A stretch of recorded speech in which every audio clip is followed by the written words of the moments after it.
The rain poured down hard on the streets of Lagos that night.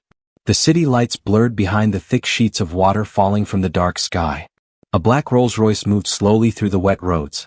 Inside, Michael Johnson leaned back in his seat with a tired smile on his face. He had just finished the biggest business deal of his life in London. After 5 long months away from home, all he wanted was to see his family. "I'll surprise them," he thought to himself. "Mama and Chioma will be so happy." The car turned onto Victoria Island and headed toward his white mansion. The gates appeared through the rain and mist. But then the headlights caught something that made Emeka's heart stop. There, in front of his own gate, 2 figures sat in the pouring rain. An old woman with silver hair was bent over a trash bin. Her clothes were torn and soaked completely through. "Hello family, welcome back. Please take a moment to subscribe and give this video a thumbs up. It truly means a lot to us. Don't forget to share it with your friends and loved ones and turn on the notification bell so you never miss a new story." So sit back and relax as we dive into the story. Next to her stood a little girl. The child's hair was wet and tangled. Her small hands were shaking. Michael couldn't breathe. His eyes went wide with shock. The old woman was his mother. The little girl was his 10-year-old daughter, Chioma. They were digging through garbage, looking for food, in front of his house. "No," he whispered. "This can't be real." His mother's trembling hands pulled out a food box from the trash.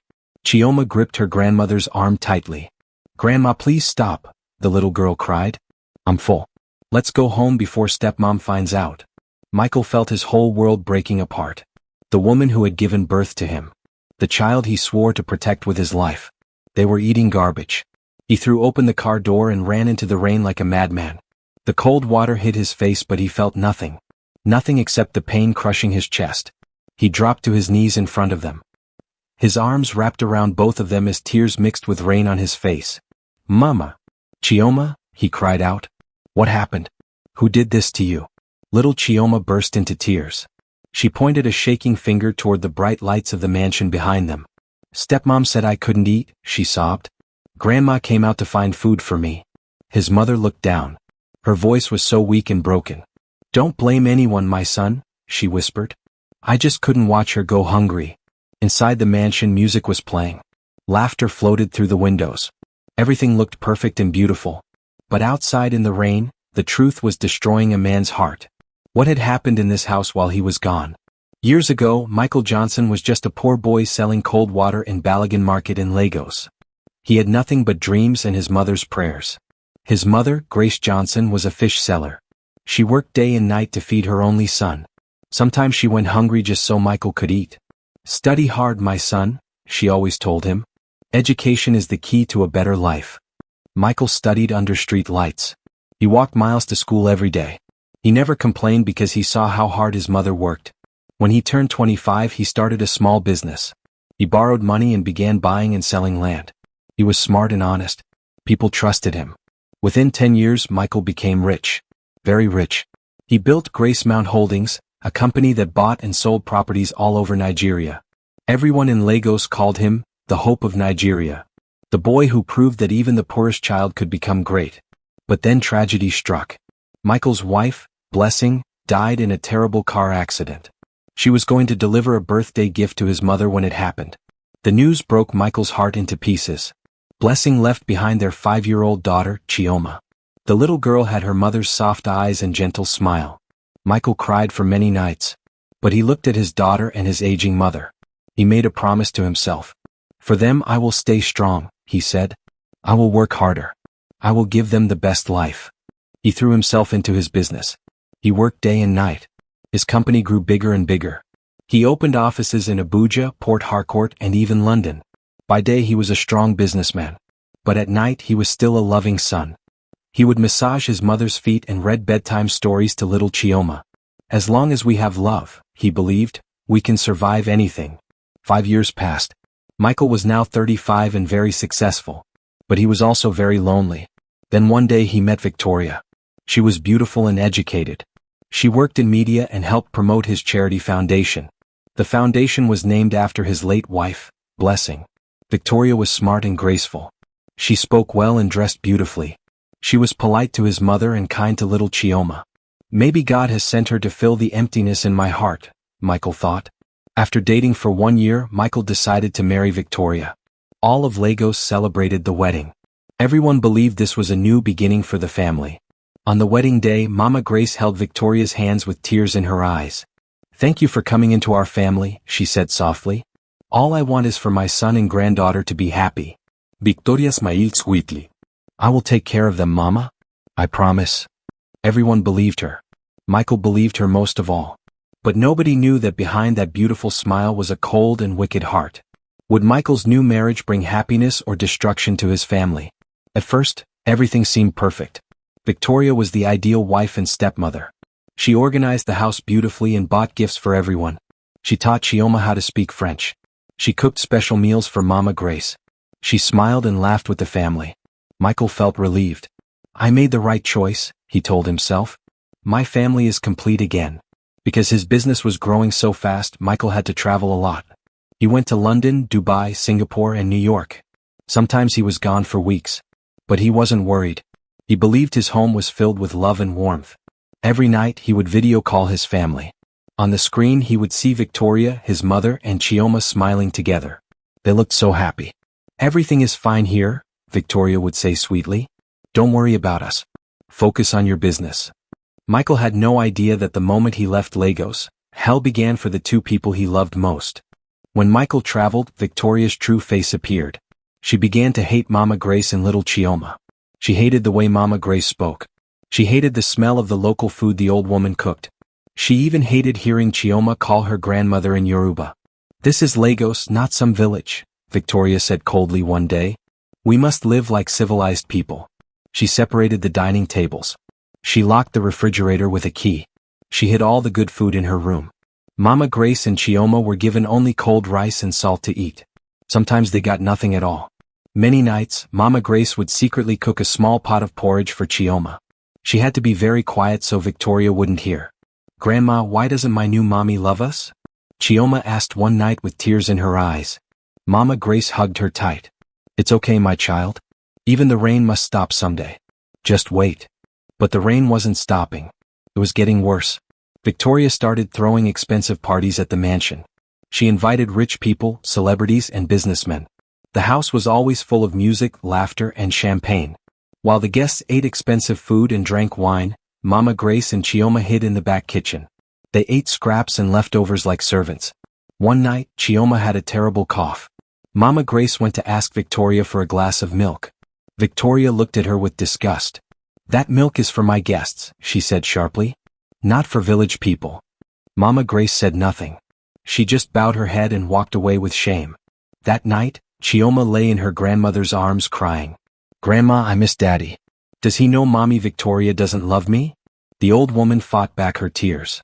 "Your father is busy, my dear. But when he comes home, everything will be better." But Mama Grace knew the truth. Things were not getting better. They were getting much, much worse. One day, Mama Grace tried to write a letter to Michael. She wanted to tell him everything. But before she could send it, she tore the paper into pieces. "I don't want to burden my son," she whispered to herself. "He works so hard. I will just pray that God changes Victoria's heart." But God seemed far away. And Victoria's heart was growing colder every single day. Would Mama Grace and Chioma survive this nightmare? Or would something terrible happen before Michael came home? Victoria's cruelty grew worse with each passing day. She no longer pretended to be kind. She treated Mama Grace and Chioma like they were nothing. One evening, Mama Grace was warming up some leftover rice for Chioma. The little girl had not eaten anything all day and was very weak. Victoria walked into the kitchen wearing her silk nightgown. Her face twisted with anger when she saw them. "What are you doing?" she screamed. "My child, please," Mama Grace said softly. "Chioma is hungry. I just wanted to warm some rice for her." Victoria grabbed the plate from the old woman's hands. She threw it hard against the wall. The plate shattered into pieces.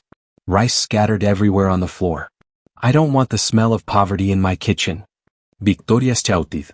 Little Chioma ran forward with tears streaming down her face. "Mom, please. Let me help Grandma clean up." Victoria pushed the child so hard that Chioma fell to the floor. The girl's small bowl broke into sharp pieces. "Don't touch my things," Victoria yelled at her. Mama Grace quickly pulled Chioma close to protect her. The old woman's hands were shaking with fear. But the worst was yet to come. Victoria pointed at a tray of old leftovers near the trash bin. Food that was meant to be thrown away. Eat that, she said coldly. Or did you really think you could sit at my table? Mama Grace felt her heart breaking. But she didn't argue. She didn't fight back. She just took Chioma's hand and led her away. That night, the grandmother and granddaughter sat together in the dark corner of the house. They shared the cold leftovers in silence. It's all right, my dear, Mama Grace whispered to the crying child. We still have food. We must thank God for that. But Chioma couldn't stop crying. Why does she hate us, Grandma? What did we do wrong? The old woman had no answer. She just held the child tighter and prayed silently for God to help them. What they didn't know was that everything was being recorded. Hidden cameras were installed all over the house for security. Every cruel word, every violent act, everything was being captured. Meanwhile, Michael was thousands of miles away in a business meeting. He smiled as he looked at a family photo on his phone. He had no idea his mother was being treated like a slave. He had no idea his daughter was crying herself to sleep every night. When he video called that evening, Victoria made sure Mama Grace and Chioma were cleaned up and smiling. She stood behind them with her perfect smile. We miss you, darling, Victoria said sweetly. But don't worry. Everything is wonderful here. Michael believed every word. I'll be home soon, he promised. Just a few more weeks. But a few more weeks felt like a lifetime to Mama Grace and Chioma. The parties continued. Victoria's friends filled the mansion with loud music and laughter. They ate fancy food and drank expensive wine. While they celebrated upstairs, Mama Grace and Chioma sat in the back room eating scraps. Sometimes they had nothing but water and stale bread. Chioma was getting thinner. Her clothes were becoming loose. Her bright eyes were losing their light. One rainy afternoon, the little girl fainted from hunger. Mama Grace panicked and carried her outside. She knew she couldn't ask Victoria for help, so she did something she never thought she would do. She went to the trash bins outside the mansion gate. She searched through the garbage looking for any food the house had thrown away. Her hands trembled as she dug through the wet trash. Tears mixed with rain on her wrinkled face. This was how low they had fallen. A grandmother searching through garbage to feed her starving grandchild. How much longer could they survive like this? The security cameras in the mansion recorded everything. Every single moment of suffering was captured on video. But nobody was watching the footage. Nobody knew. Michael was in London closing his biggest business deal. He was excited and couldn't wait to come home and celebrate with his family. Just 2 more days, he told himself. Then I'll be home with Mama and Chioma. He decided to surprise them. He didn't tell Victoria he was coming back early. He wanted to see the joy on their faces. On that cold, rainy evening, Michael's plane landed in Lagos. He felt happy and peaceful as his driver took him home in the black Rolls-Royce. The car moved slowly through the wet streets. Rain pounded against the windows. The city lights glowed softly in the mist. As they approached the mansion gates, Michael smiled. Home at last, he whispered. But then the headlights revealed something that destroyed his soul. There in the pouring rain, his mother was bent over the trash bin. Her clothes were torn and soaking wet. Her silver hair stuck to her face. Next to her stood little Chioma. The child was shivering. Her tiny hands were shaking as she scooped wet rice from a dirty food container. Michael's mind went blank. He couldn't understand what he was seeing. This had to be a nightmare. This couldn't be real. Grandma, this rice is dirty, Chioma cried softly.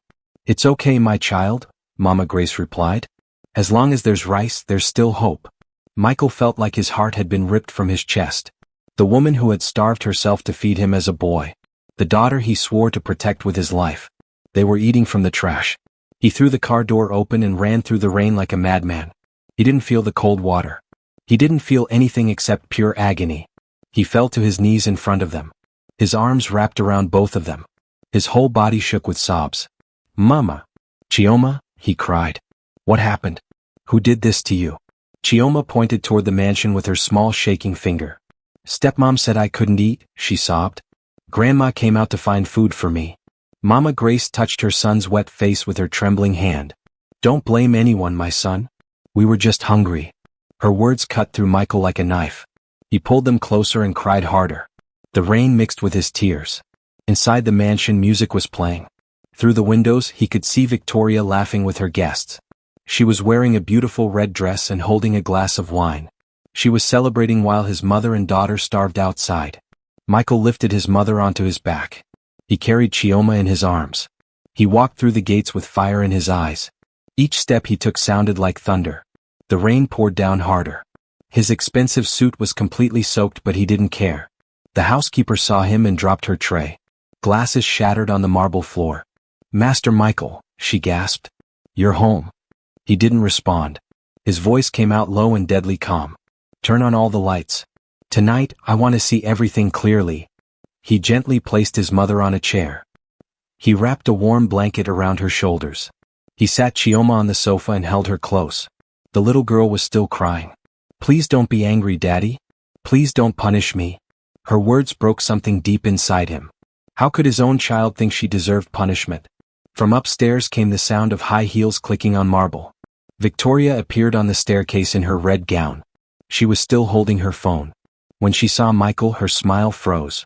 Her eyes moved from him to the wet old woman and the shivering child. What would happen next? Michael walked to the large television on the wall. He picked up the remote control with shaking hands. His jaw was tight with anger. "I want everyone to see something," he said quietly. "I want the truth to be known." He pressed a button. The security camera footage appeared on the screen.